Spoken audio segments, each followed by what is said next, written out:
Salmo 35, a partir do verso 1 nós lemos: Defende-me, Senhor, dos que me acusam.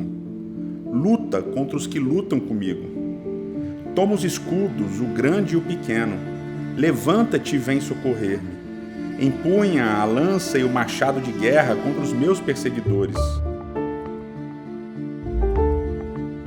Dize a minha alma: eu sou a sua salvação. Que sejam humilhados e desprezados os que procuram matar-me. Retrocedam envergonhados aqueles que tramam a minha ruína. Que eles sejam como a palha ao vento, quando o anjo do Senhor os expulsar.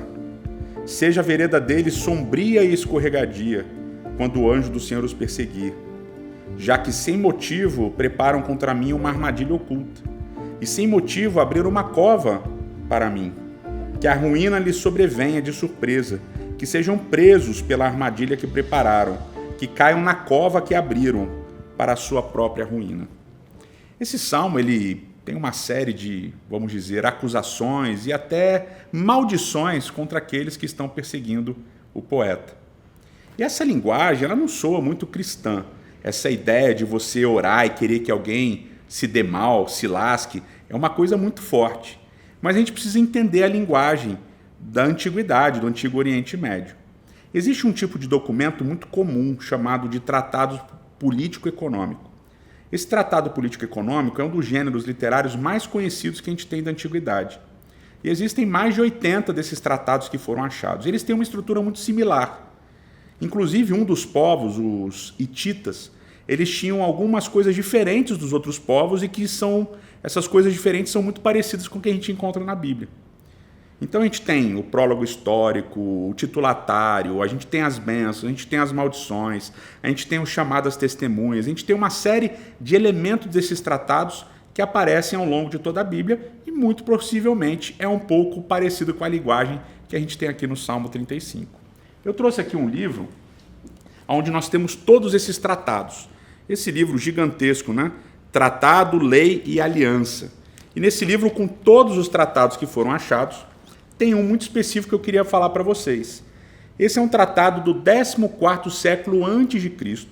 É um tratado entre o rei Suppiluliuma, dos hititas, e o rei Shatiwasa, dos Mitanni.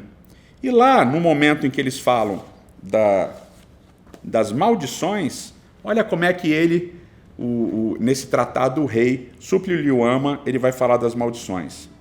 Que os deuses do julgamento e da aliança, que eles derramem sobre você pobreza e destruição. Que você, Shatiwasa, saia do seu trono e perca todo o seu trono. Que os deuses quebrem você e a sua família e destruam a sua terra. Que a sua terra ela não tenha nenhum tipo de misericórdia e seja completamente destruída. E no meio do processo ele diz assim: que o chão da sua terra, Shatiwasa, se transforme em gelo, que você escorregue e caia. Que todo o solo da sua terra se transforme numa região pantanosa e que você fique preso nessa região pantanosa. Então, essa seção das maldições contra os inimigos era uma linguagem muito comum na antiguidade e aparece aqui no Salmo 35 e em vários outros salmos também. O que isso ensina pra gente? Isso ensina pra gente que mesmo esses sentimentos de raiva e de desejo que o outro se lasque, é aceito por Deus, é acolhido por Deus e é ouvido por Deus na oração do salmista. Então não se envergonhe dos seus sentimentos negativos, coloque-os diante de Deus também.